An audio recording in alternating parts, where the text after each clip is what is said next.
Isaïe, chapitre 19, verset 15. Et l'Égypte sera hors d'état de faire ce que font la tête et la queue, la branche de palmier et le roseau. Versets 23 à 24. En ce même temps, il y aura une route d'Égypte en Assyrie. Les Assyriens iront en Égypte et les Égyptiens en Assyrie, et les Égyptiens avec les Assyriens serviront l'Éternel. En ce même temps, Israël sera, lui troisième, uni à l'Égypte et à l'Assyrie, et ces pays seront l'objet d'une bénédiction. Amen. Vous voyez que c'est Dieu qui parle, non? Il est vrai, dans un premier temps, j'ai voulu qu'on lise un verset plus loin, derrière. Et il faut que cela s'arrête. Hein? L'Afrique s'est trouvée hors d'état de faire ce que même certains pays tiers-mondistes, comme on les appelle, arrivaient quand même à réaliser. Mais comme nous avons la promesse de restauration de la part de l'Éternel, ça va aller. Cela passe par une politique économique autonome. On voit Isaïe prophétiser des échanges porteurs entre les Assyriens et les Africains. C'est un indice de rapports commerciaux et économiques sud-est, moins vicieux que midi-septentrion. Que celui qui a des oreilles pour entendre, voilà. Mais Dieu a déjà béni cette voie d'échange. Elle est déjà bénie, il suffit de l'enclencher. Nous notons aussi que Dieu parle des mouvements, ce qui veut dire qu'il va falloir se bouger, prendre des initiatives, entreprendre, n'est-ce pas? Parce que comprenez le principe biblique de Dieu pour bénir ou pour faire réussir dans la vie, c'est pas de se croiser les bras et de commencer à dire d'être tout quoi, dire ça va être comme ça. Lorsqu'on voit des principes bibliques, là, on voit un peu, on voit que non seulement la Bible atteste qu'il ne suffit pas d'avoir des saintes écritures dans la bouche ou de les méditer. Elle dit que c'est alors que tu auras du succès dans tes... C'est alors que tu auras du succès dans tes... Ce qui veut dire qu'il faut des entreprises. L'esprit d'entrepreneuriat et d'affaires doit gagner les Africains. Être croyant ne veut pas dire se tourner les pouces. Il est écrit que la bénédiction de l'Éternel enrichit. Mais Dieu bénit ce qu'on a et non ce qu'on n'a pas. Si tu veux multiplier 0, même par 1 milliard, le résultat sera quoi? 0. Le challenge des nations africaines qui auront placé leur foi en la bénédiction divine sera la création d'entreprises. Je n'aime pas trop la mentalité selon laquelle il faut avoir l'argent avant de faire quelque chose. Ça, c'est une mentalité africaine. Quand j'aurai l'argent, je vais voir ce que je vais faire. C'est ça, non?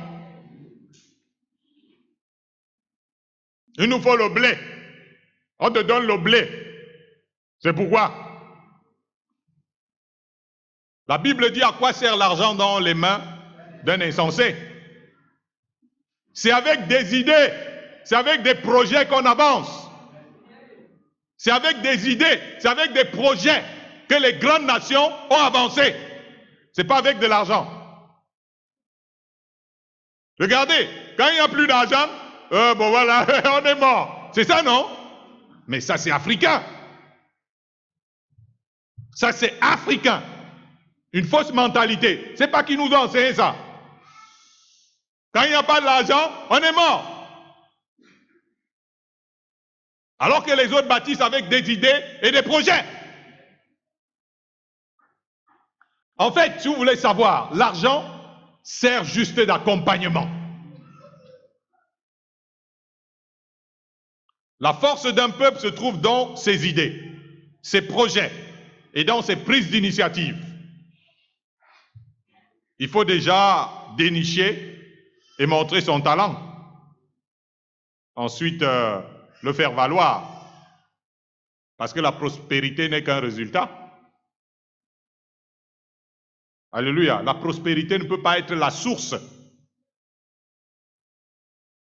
Gloire à Dieu.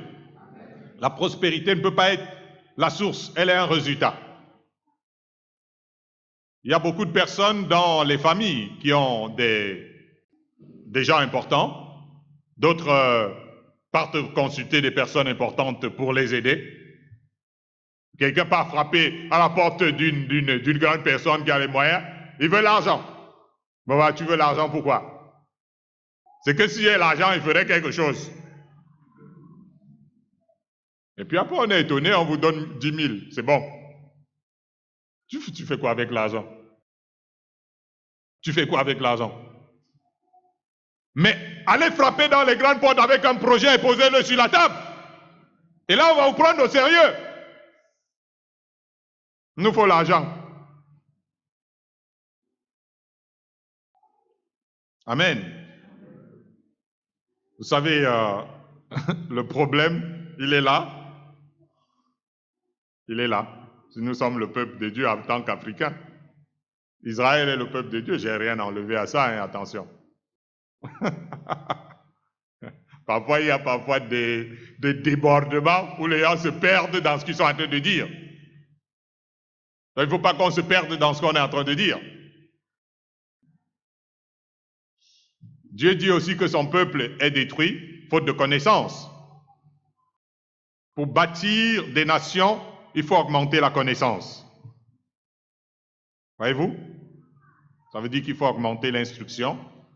C'est une bonne bataille, ça se fait, même ici.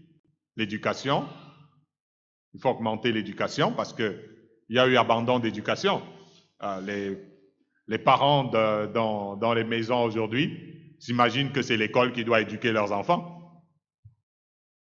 Les enfants sont abandonnés aux professeurs. Le professeur, il n'a pas le temps d'éduquer les enfants. Les enfants doivent être éduqués à la maison. Donc il y a l'éducation, parce que c'est la connaissance. Il y a la formation, il y a les recyclages, la technicité.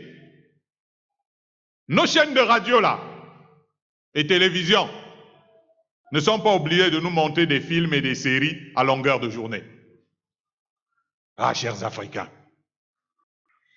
est-ce que nos chaînes de radio et télévision sont obligées de nous montrer des séries et des films à longueur de journée? Elles peuvent tout autant servir de relais à l'éducation et à la formation des populations pour participer à l'essor du continent. C'est du gâchis. Il y a des choses qui abrutissent et d'autres qui édifient. Amen. Je ne dis pas qu'il ne faut pas se détendre. Ça des gens qui disent, voilà.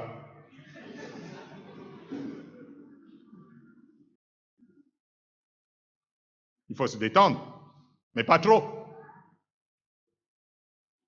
Il faut se descendre même un peu.